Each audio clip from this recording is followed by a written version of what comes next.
Critique of religious illusion. Quoting La Rochefoucauld, deception always goes further than suspicion. In a strategically clever move, Enlightenment's critique of the religious phenomenon concentrates on God's attributes. Only secondarily does it tackle the sticky question of existence. Whether God exists is not the basic problem. What is essential is what people mean when they maintain that he exists, and that his will is thus and thus.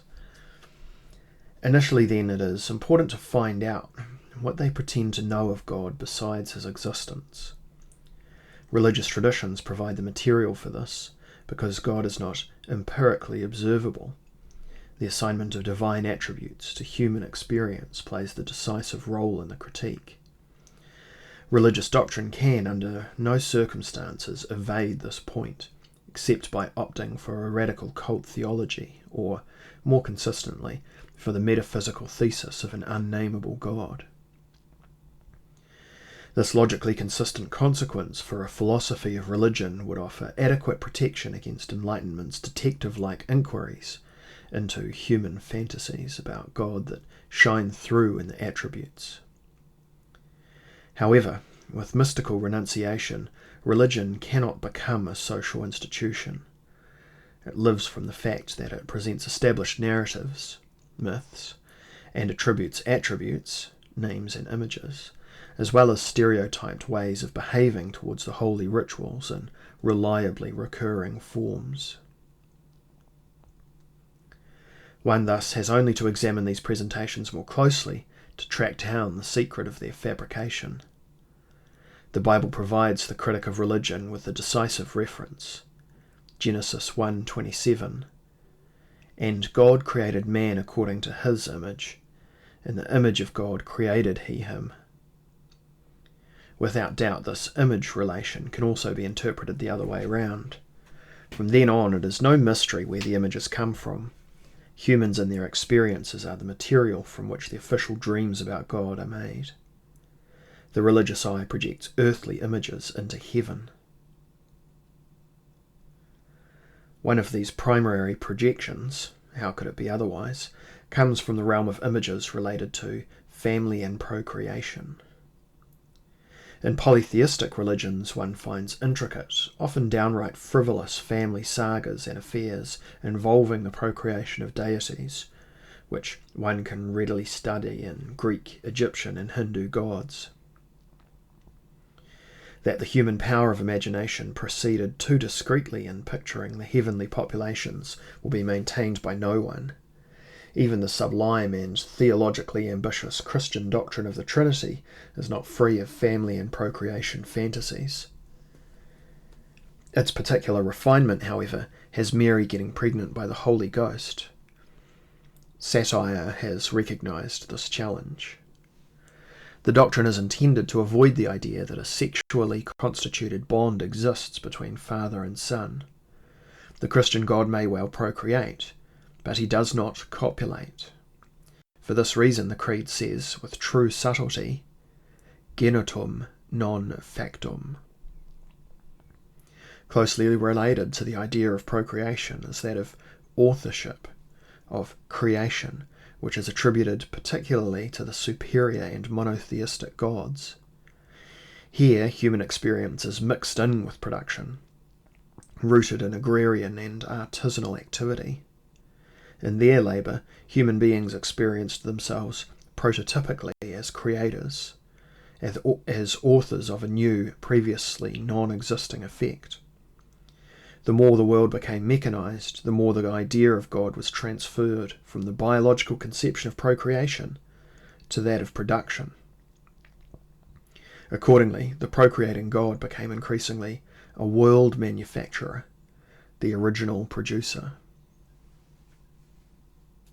The third primary projection is that of succour, among the constitutive images of religious life, perhaps the most important. The greater part of religious pleas are addressed to God as helper in the distress of life and death. Because, however, God's succour presupposes his power over worldly events, The fantasy of the helper is blended with human experiences in protecting, caring, and ruling. The popular image of Christ shows him as the Good Shepherd. In the course of the history of religion, the gods have been assigned jurisdictions and responsibilities, whether in the form of sectoral sovereignty over a natural element, such as sea, river, wind, forest, and grain, or in the form of a general rule over the created world. Political experiences obviously permeate these projections. The power of God is analogous to the functions of chiefs and kings. The religion of feudal society is the most open with its political projection of God, in that it unhesitatingly institutes God as the highest feudal lord and addresses him with the feudal title of Lord. In English, one still says, "My Lord." Anthropomorphism, or sociomorphism, is revealed most naively where pictorial representations of the gods were attempted. For this reason, religions and theologies that have reflected on this have promulgated a strict prohibition on images. They recognize the danger of reification. Judaism, Islam, and also certain iconoclastic factions of Christianity have, on this point, exercised an intelligent continence. Enlightenment satire amused itself over African deities, for whom a black skin was just as self-evident as were slanted eyes for Asiatic idols. It entertained itself with the thought of how lions, camels, and penguins would probably imagine their dear God as lion, camel, and penguin. With this discovery of projective mechanisms, critique of religion provided Enlightenment with a sharp weapon. Without great trouble, it can be shown that the mechanism of projection is basically always the same, whether it is a matter of sensual naive notions like slanted eyes and white grandfatherly beards, or of subtle attributes such as personality, original authorship, permanence, or foreknowledge. In all this, consistent critique of religion leaves the question of the existence of God untouched. Part of its rational tact is not to go beyond the area defined by the question, what can I know? The critique first suffered a dogmatic regression when it itself jumped over the limits of knowledge with its own negatively metaphysical statements and began to profess a clumsy atheism. From then on, representatives of organised religion could point with satisfaction to an approximation between the atheistic Weltanschauung and the theological, for where a frontal contradiction comes to a standstill, there is no progress beyond the limits of both positions, and institutions interested, above all, in self-preservation do not need anything more. Besides the anthropological exposure of God projections, Enlightenment has used, since the 8th century, a subversive second strategy, in which we discover the germ of modern theory of cynicism. It is known as the theory of priest's deception. Here, Enlightenment approaches religion through an instrumentalist perspective by asking, whom does religion serve, and what function does it serve in the life of society? The Enlighteners were not at a loss for the apparently simple answer. In any case, they only needed to look back on 1,000 years of Christian religious politics, from Charlemagne to Richelieu, to read the answer from the bloody tracks of religiously tinged violence. A long section here.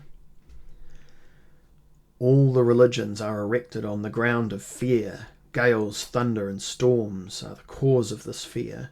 Human beings who felt impotent in the face of natural events sought refuge in beings who were stranger than themselves. Only later did ambitious men, artful politicians and philosophers begin to take advantage of the people's gullibility. For this reason they invented a multitude of equally fantastic and cruel gods who served no other purpose than to consolidate and maintain the power over people. In this way various cult forms arose that ultimately aimed only at stamping a kind of transcendental legality on an existing social order. The basis of all cult forms consisted to the sacrifice, and the basis of all cult forms consisted in the sacrifice the individual had to make for the well-being of the community.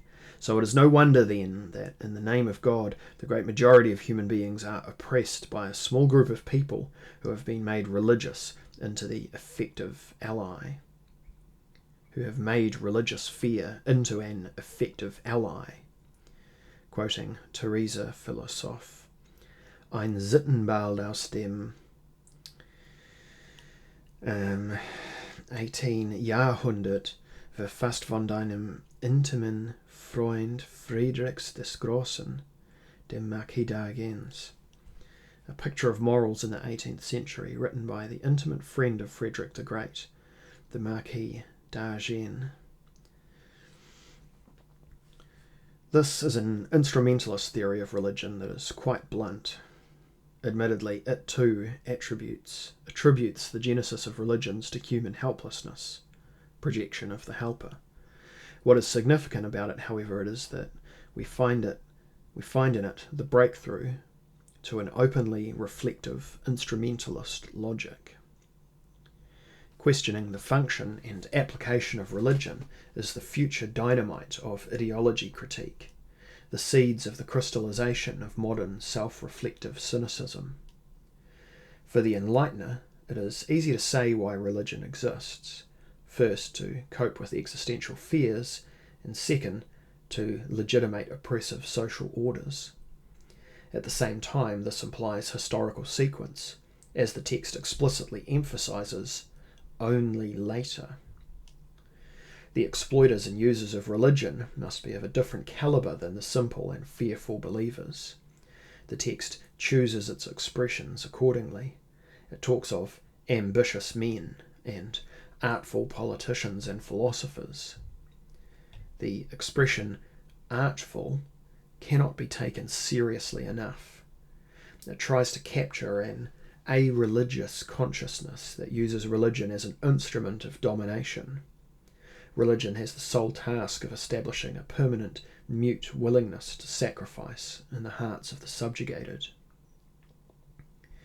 The Enlightener presumes that the rulers know this and let it work to their advantage with conscious calculation. Artfulness, raffinesse, finesse, expresses just that, refinement in the knowledge of domination. The consciousness of those in power has grown out of religious self-deception. It lets the deception go on working, but to its advantage. It does not believe, but it lets others believe. There have to be many fools so that the few can remain the clever ones. I maintain that this Enlightenment theory of religion represents the first logical construction of modern, self-reflective, master cynicism.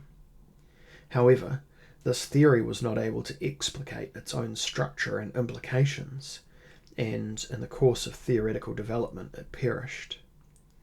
In general, the prevailing opinion is that ideology critique did not find its valid form until Marx, and that the systems of Nietzsche, Freud and others continued to elaborate that form.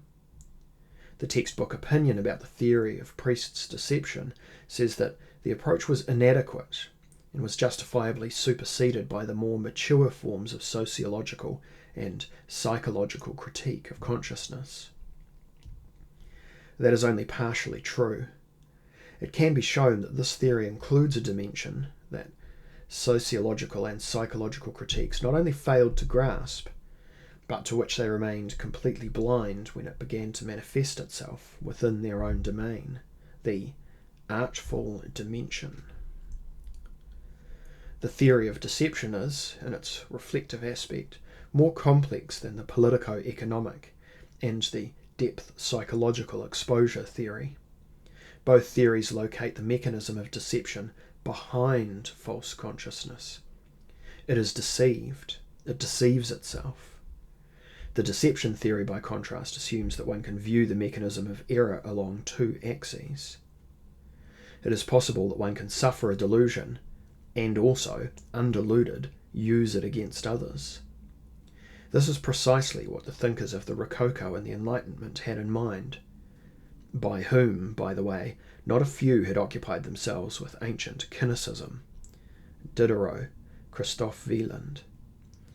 They call this structure, for lack of a more developed terminology, artfulness, raffinesse, which is allied with ambition. Both are qualities that were common in descriptions of human nature in the courtly and urban spheres of that time. In fact, this deception theory entails a great logical discovery, a breakthrough in ideology critique to the concept of a self-reflective ideology. All other ideology critique possesses a striking tendency to patronise the false consciousness of others and to regard it as a kind of blindness. The deception theory, by contrast, develops a level of critique that concedes that the opponent is at least equally intelligent. It views the opposing consciousness as a serious rival, instead of commenting on it condescendingly. Thus, since the late 18th century, philosophy holds in its hands the beginnings of a thread of a multi-dimensional ideology critique. To portray the opponent as an alert, reflecting deceiver, as an artful politician, is both naive and cunning. In this way, one gets at the construction of an artful consciousness by an even more artful consciousness. The Enlightener outdoes the deceiver by rethinking and unmasking, Entlarven, the later's manoeuvres. If the deceiving priest or ruler has an artful mind, that is, if a modern ruler cynic if he is a modern ruler cynic, that in relation to him the Enlightener is a meta-cynic, an ironist, a satirist. The Enlightener can masterfully reconstruct the machinations of the deception in the opponent's mind and explode them with laughter. You don't want to take us for suckers, do you? This is scarcely possible unless there is a certain reflective tight spot in which the consciousnesses are a good match for each other. In this climate, enlightenment leads to a training in mistrust that strives to outdo deception through suspicion. The artful contesting of deception with suspicion can also be demonstrated in the passage quoted earlier. Its special irony becomes recognisable only when one knows who is speaking. The speaker is an enlightened priest, one of those modern and skilful abbots of the 18th century who embellish the amatory novels of the time with their erotic adventures and rational small talk. As an expert in false consciousness by profession, so to speak, he blabs indiscreetly. The scene is set up as if this cleric, in his critique of the clergy, forgets that he is also speaking to himself. The probably aristocratic author speaks all the more through him. He remains blind to his own cynicism. He has joined sides with reason, primarily because reason does not raise any objections to his sexual desires. The setting for the spicy statements criticising religion is the love nest he has just shared with the alluring Madame C. And all of us, the narrator Teresa, the recipient of her confidential sketches, and the intimate public, stand behind the bed curtains and see and hear the whisperings of enlightenment. All of this is enough to make you lose your mind. Of course, as Heinrich Mann said in his Henri Quatre, to the great advantage of the remaining senses. The point of the Abbots' Reflections is to clear away the religious hindrances to lust. The charming lady has just teased him. Oh, very well, my dear, but what about religion? It forbids us the joys of lust very decisively, except in the state of marriage. Or one part of the abbot's reply is given in the preceding quotation. For his own sensuousness, he makes use of the exposure of religious prohibitions. However, with the reservation of strict discretion, here in the super-artful argument of the Enlightener, his own naivete emerges. The monologue turns into the following dialogue. You see, my dear, there you have my sermon on the chapter of religion. It is the fruit of no less than 20 years of observation and reflection. I have always tried to separate truth from lie, as prescribed by reason. We should conclude from this, I believe, that the pleasure that binds us to each other so tenderly, my friend, is pure and innocent. Does not the discretion with which we surrender ourselves to it guarantee that it does not injure God or humanity? Of course, without this discretion, such pleasures could cause a dreadful scandal. Our example, after all, confuse unsuspecting young souls and mislead them so that they would neglect their duties to society. But, the lady objected justifiably, it seemed to me, if our pleasures are so innocent, as I would like to believe they are, why shouldn't we let them be known to all the world? What harm could there be in sharing the golden fruits of sensual pleasure with our fellow human beings? Didn't you yourself tell me repeatedly that there is no greater happiness for human beings than to make others happy? Well, indeed I said that, my dear, the abbot admitted. But that doesn't mean that we are allowed to disclose each other's secrets, that we are allowed to disclose such secrets to the rabble. Don't you realize that the minds of those people are vulgar enough to misuse what seems sacred to us? You cannot compare them to those who are able to think rationally. In 10,000 people, there will scarcely be 20 who can think logically. And that is the reason we must be careful with our experiences. Hegemonic powers, once they have been induced to start talking, cannot stop themselves from letting out all their trade secrets. Once discretion is assured, they can be marvellously honest. Here, in the words of the abbot, a hegemonic power rouses itself to a truly insightful confession in which can be heard a large part of Freudian and Reichian theory. But the enlightened privileged also know exactly what would happen if everyone thought the way they do. For that reason, the awakened knowledge that rulers have places discrete limits on itself. Let me try that again. For that reason, the awakened knowledge that rulers have places discrete limits on itself. No, that's not right. For that reason, the awakened knowledge that rulers have places... For that reason, the awakened knowledge that rulers have places discrete limits on itself. For that reason, the awakened knowledge that rulers have places discrete limits on itself. There we go. This knowledge foresees social chaos if ideologies, religious fears, and conformities were to disappear overnight from the minds of the multitude, itself without any illusions. It realizes the functional necessity of illusions for the social status quo. This is the way enlightenment works in the minds of those who have recognized the origin of power. Its caution and its discretion are completely realistic. There is in enlightenment a breathtaking soberness in which it understands that the golden fruits of sensual pleasure thrive only in the status quo that puts the chances for individuality, sexuality, and luxury in the laps of the few. It was in part to such secrets of a weary power that Talleyrand referred when he commented that only those who lived before the revolution really got to taste the sweetness of life. Perhaps it is significant that it is the lustful and inquiring lady who artlessly claims the sweet fruits of sensual pleasure for all, and who recalls the happiness of sharing, whereas the realistic abbot insists on secrecy and discretion as long as the rabble are not mature enough for such sharing. Perhaps we are hearing from the lady the feminine voice, the voice of democratic principles, of erotic liberality, Madame Sans-Genet of politics. She simply does not understand that desire is a sensual pleasure in the world, nor does she understand why something that is so abundant has to be searched out in such roundabout ways. At the beginning of his Wintermärchen, Heinrich Heine takes up the argument concerning liberality.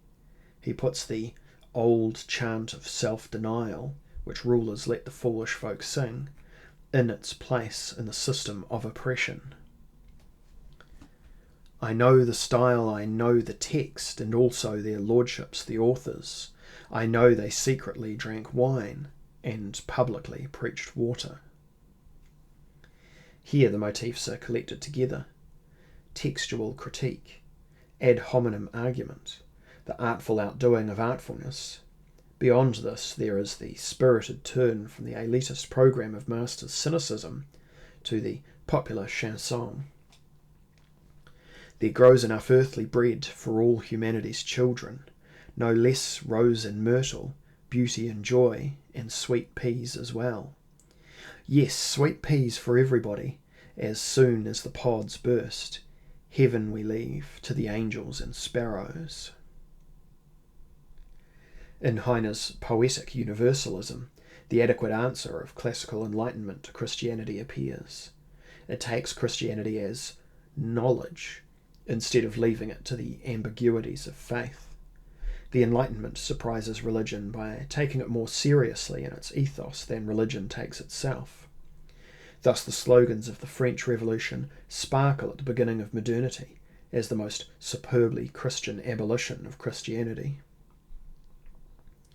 It is the unsurpassable rationality and human character of the great religions that allows them to flower again and again from their rejuvenable kernels. Realizing this, all forms of critique aimed at abolition see that they have to handle religious phenomena carefully. Depth psychologies have made it clear that illusions are at work not only in religious wish imagery, but also in the denial of religion.